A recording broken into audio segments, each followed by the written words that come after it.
Do something different the next 90 days than you did the last 90 days, like picking up the books to read. Do something different, like the new health disciplines, relationship with your family, whatever it is, doesn't matter how small it is. If you'll start doing different things with the same circumstances, since we cannot change the circumstances, but we can change ourselves. We can change what we do. And then he gave me another secret to success when he said, what you have at the moment, Mr. Rohn, you've attracted by the person you've become. What you have at the moment, you've attracted by the person you've become. Few little simple principles here. Once you understand these, it starts to explain so much.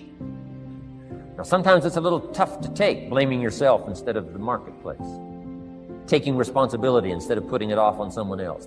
That transition sometimes is a challenging mission. And this one was a little tough for me. Shoaff said, here's the secret, Mr. Rohn. Learn to work harder on yourself than you do on your job. Once I got that, it turned my life around. Learn to work harder on yourself than you do on your job.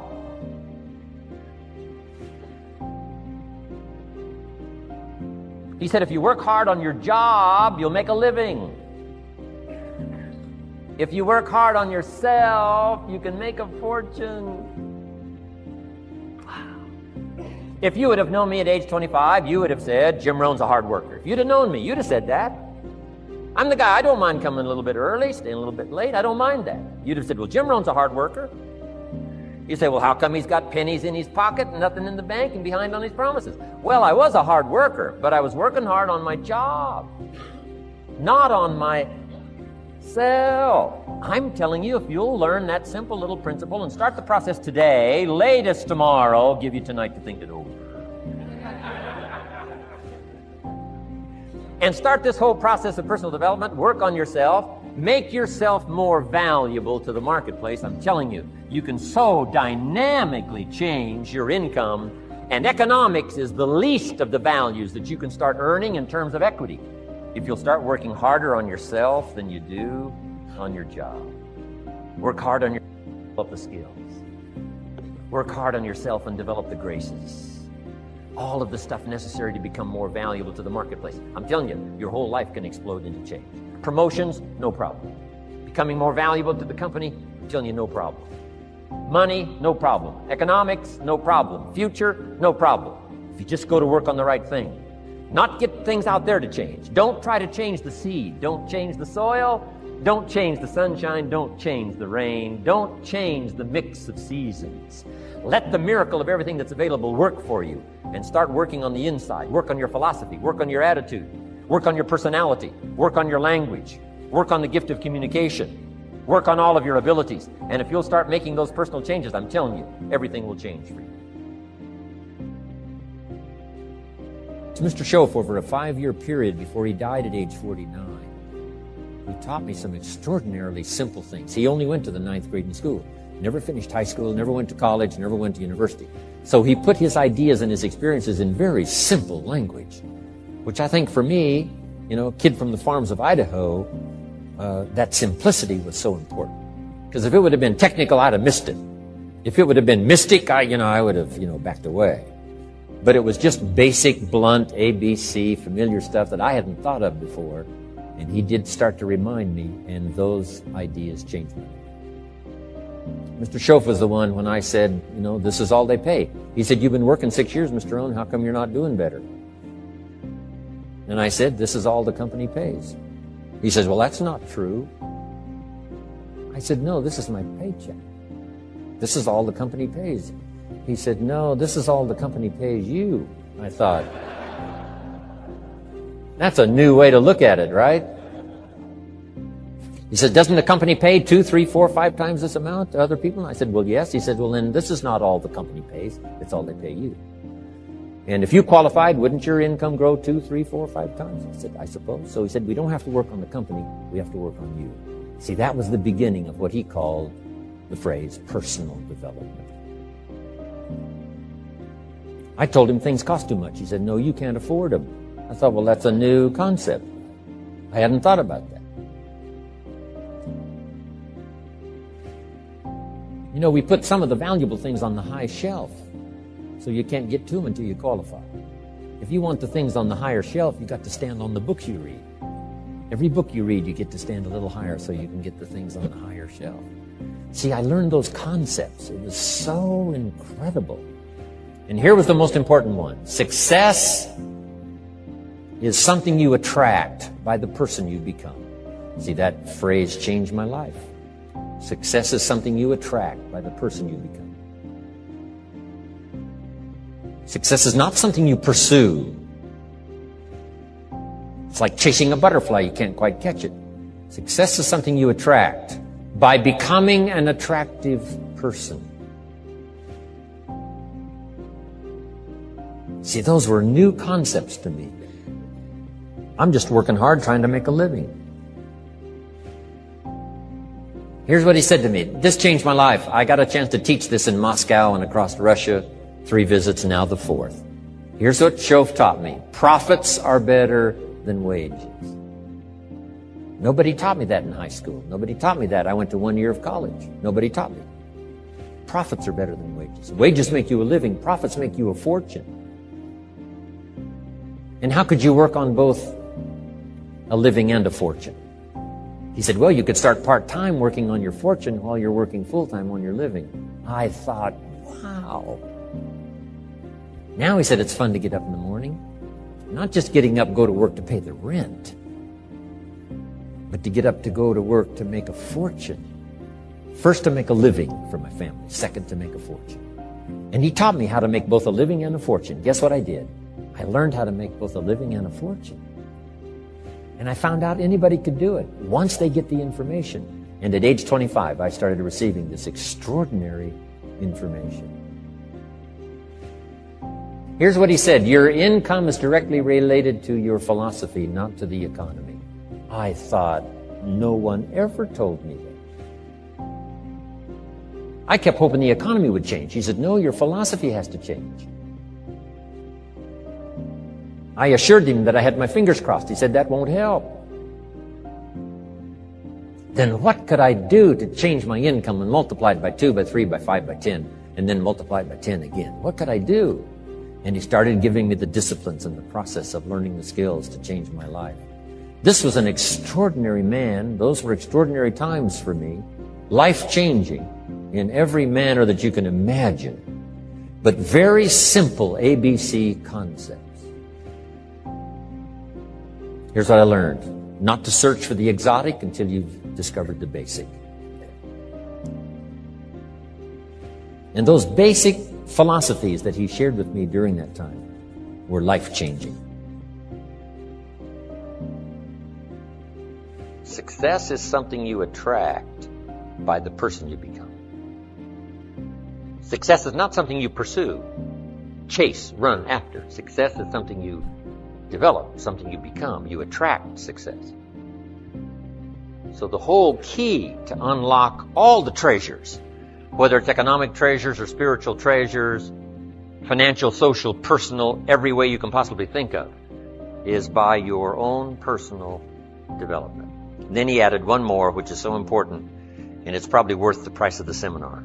Here it is. What you become is much more valuable than what you get. What you become is much more valuable than what you get. The major question to ask on the job is not what am I getting here? The major question to ask on the job is what am I becoming here? Not what am I getting, what am I becoming? So it's very important what you become. Because what you become attracts. If you become cynical, you attract cynicism. What you become attracts. So this whole subject of personal development was so vitally important to me. It changed my life. I was a millionaire by age 31. And that was just the economic part of it. It took me 6 years from age 25 to age 31. It was unbelievable.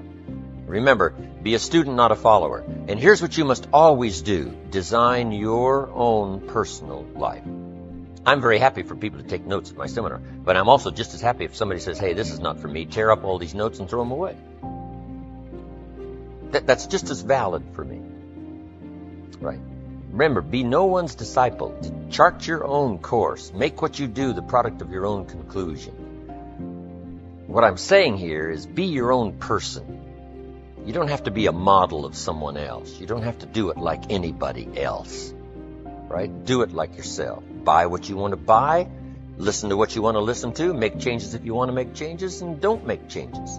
Right? It's your life. I'm telling you. And don't let anybody persuade you any different. Success is not a stereotype. Success is not a Ferrari. Success is not an automobile. It's not a house. It's not a place. It's not money in the bank. It's not $1 million. That's not success. Success is the continual unfolding of the design of your own life and pulling it off. That's what success is. The continual unfolding of the design of your own personal life and pulling it off in whatever degree you wish. That is success. Successful in doing whatever you want to do that makes sense to you, for you, your family, your responsibilities. Will take on responsibilities or refuse responsibilities. That's strictly all up to you. We've been given the power of choice. Every life form except human beings operates by instinct in the genetic code. Now, why not human beings? Because here it is. We've been given the dignity of choice. We're not like a robot. We're not stuck like a tree, using up all the nourishment, nothing left, now you die because you can't change location. Not true. Humans can go north, south, east, west. Humans can change, do anything they want to do. We've been given the dignity. But here's what's interesting about all life form except humans. Every life form except humans strives to the max of its potential. How tall will a tree grow? As tall as it possibly can. You never heard of a tree growing half as high as it could. No, that is impossible. A tree grows as high as it can, drives down every root it can, produces every leaf it can, extends itself as far as it possibly can. Every life form extends to the max, except human beings. Now, why not human beings? Because we're not robots. We've been given the dignity of choice. And here's a couple of alternatives on the dignity of choice. To be part of or all of. You have the potential to be. And you got the choice. Do a little to make yourself comfortable and forget the rest, or do it all. And there's nobody here to dictate you got to do it all. That's nonsense. You got to be rich because we live in a rich country. That's nonsense. You don't have to be rich. You don't have to do it all. You can do a little, do some more. Take advice, but don't take orders. Take information, take training, take teaching, but don't take orders from no one that tells you how you need to live and what you need to own and what you need to do. Somebody says, well, you need to be successful. That's a personal choice, being successful. What we teach is the possibilities, and everybody chooses. Take a little, take a lot, do some, do nothing. Abraham Lincoln said, since I would be no one's slave, I will be no one's master. Excellent philosophy. If a guy says, hey, I'm soon cashing it in, I'm heading for the mountains, I'm going to live in a little cabin, live off the land, and feed the squirrels. If he goes and does that, guess what? He's a smashing success. Why? He's doing what he designed to do and went and did it and pulled it off. You can't say, no, that's not successful. That is the epitome of success, is giving a design to your life and go pull it off, making progress in that direction that satisfies you. If it doesn't satisfy you, make alternatives and you change. And if you get some better ideas, sure, you may follow someone's suggestion and ideas, but not orders. Design your own life like you want it that will fit. Now, if you take on some responsibilities, now you got to consider those. Yes, you can ignore your responsibilities, but you won't feel good about that. Guess what the old prophet said? Some things that taste good now in the mouth turns bitter later in the belly. So you don't want to sacrifice. We all must suffer one of two pains. Regardless of your choice of lifestyle and what you want to do, we must all suffer one of two pains. The pain of discipline or the pain of regret. And what we suggest to everybody is to consider the disciplines, because disciplines weigh ounces, regrets weigh tons. You don't want to substitute a discipline for a regret. In our opinion, that would be a poor choice. Now, you can do it, but some things are poor trade-offs. The old prophet said, what if you gained the whole world, but it cost you your soul? Would that be worth it? And with a bit of intelligence, we say, no, that doesn't seem worth it. Even if you got the whole world, if you traded your soul, that experience would be so bitter and so awful and so devastating, it wouldn't be worth it. What if you got some gain by greed instead of legitimate ambition? I'm telling you, it might taste good up front, but it's going to turn bitter in the belly. And a bit of that advice saves some people from devastation. Say, well, you're right. I better think twice about that. So we must confront all laws, spiritual laws, agricultural laws, basic laws, fundamental laws. We must confront all of those. But you still now can design your own life. A little, a lot, go east, north, south.